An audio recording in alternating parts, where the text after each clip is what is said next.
So shark bite that you guys did, bring your head that way. So last week, the main principle, and we call it shark bite, primarily just as a kid's game. Her primary focus is to put my hands down. By doing that, she'll do a hip bump, she'll force my hands down. 2-on-1, which means she'll select one arm, 2 hands, pull it in, same arm, same foot, she's gonna trap, and you remember the roll we did for reaching for the stars, where you push your hips up and you reached over? Same principle as far as her body, her hands don't move and she rolls me. Okay, so I'm gonna roll at a diagonal and he goes. Okay? So the exact same principle that she just did, nothing changes, it's just the position where I am made. So the next thing we're gonna do is a headlock. So I'm on top and mount, I'm a headlocker. Go ahead, Ms. Katie. Okay. So she's literally going to put her hand behind her head, and she's going to pull her elbow in, and she's going to bring her other hand underneath my armpit, trap my same foot, and reach for the stars. Hands on the knees, try to get up before I grab her. Use the hands on the knees, come back. So 2 things. If either hands on the waist, I use the hands on the knees just because we have mixed male and female. So I teach hands on knees, but if you're working with the same partner, hands on the waist. The reason why you do the hands on the waist is because if I try to grab her, she basically can push me off and keep me down. So, lean down on me. Don't let me grab you. So the weight that she holds, she literally pins me. The most I can do is grab her, but I have nothing behind it. So right now, hands on knees, spry up. Okay? So you're just gonna cup. And sometimes if you guys are more comfortable with it, you may hold the wrist. All you gotta do is swim. So she'll swim down, same foot, swim underneath the armpit, and reach for the stars. Put your hands on the knees, don't grab or punch. So try that. Now rest your weight on your elbow. So the first thing I'm gonna do is. So you are going to take your other hand and this. you're going to put the back of your head. Same thing, Ken. Tug With the that elbow in, roll. so that kind of just traps your arm. Side. You went Same- sideways. So same hand, your shoulder, same foot. Yes, ma'am. Okay. And then you're going to reach I out. know, on I the side. know you didn't want to. Roll. Push your hips up, like you did before, and roll 40. Just do the ma'am. motion. Hands on the Just knees, do the bring motion up. of doing You try to it. grab her. If there's somebody here, just do the motion. It's sandbagging. She's done this before. Your head. The next 4 movements, whether it's going to be a punch, a hair grab, a lapel, a choke, all happen the exact same way. A lot of it is just being comfortable, whatever arm you're focusing on, you trap the same foot and you roll. So what happens if you have somebody who's extremely taller than you? So what Miss Katie's going to do, so let's say that I'm up and high, and this one we're going to do as a choke. For the choke for your partners, typically it's going to be thumbs are going to be on the esophagus. Take your thumbs out. So basically my hands are just resting over. I'm not going to choke my partner sitting back.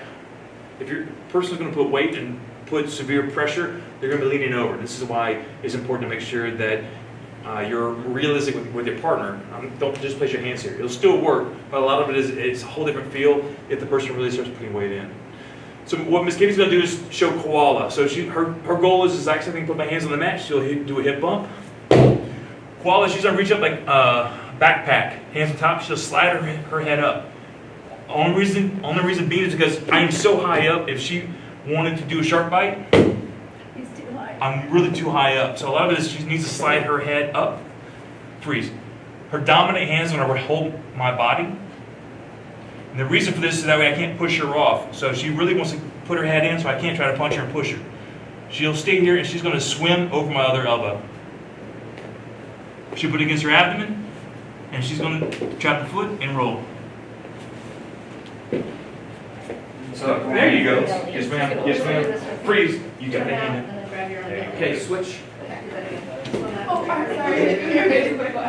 The closest hand is going to basically hold the glass of water, push it in, reach around across, and now I can't pull away.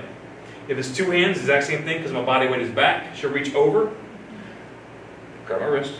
She'll push the elbow down. Nothing changes, and then she'll roll. So the only exception, actually before I want to answer that part. So once you do lapel, so lapel is going to be from here, and immediately the exact same thing as if I'm holding her hair from here. Okay. So what she's going to do for her hair, I'm giving you all this because you have to understand the principle of the rolling. It's where figuring out where things go. Think of it like a headlock. So you're basically going to hold your head, don't let it go, Make sure it doesn't go trap and roll. This one's going to be a biggie because I'm so high up, I can't post out. Miss Katie, go ahead and roll. Make sure to catch yourself. Because I really have no way of getting this hand out. So again, you have lapel, trapping hand, water glass. I call it water glass. Imagine you're holding a glass of water in the back of the arm. So you can't. If you notice, my thumb is not out. If it's two hands, go ahead, Miss Katie. Push that elbow down. That just makes sure I can't grab and post. Do it nice and slow, so that way, because you will land on your head, so do it nice and slow. So the person on the bottom is just slow control. Or relax on the elbow so that person can come out. So try it a couple times. So the infamous, the very first fight I got into, I was 8 years old. I had some junior high guy on me. I couldn't get him off, and this is what he did. And then he proceeded to go. Yeah, so I'm sure I get out. So if you would, before you start, I want you to go ahead and make sure your knees are bent, feet are flat. And of course, Dylan's always smiling. So his goal is the exact same thing as if I'm in a shark bite. Is do a hip bump. Do a hip bump. Because his goal, do a hip bump, feet flat on the floor, and push your hip up. Feet flat on the floor, feet flat. Now I want you to push your hip up. There you go. So his goal is to get my hands down.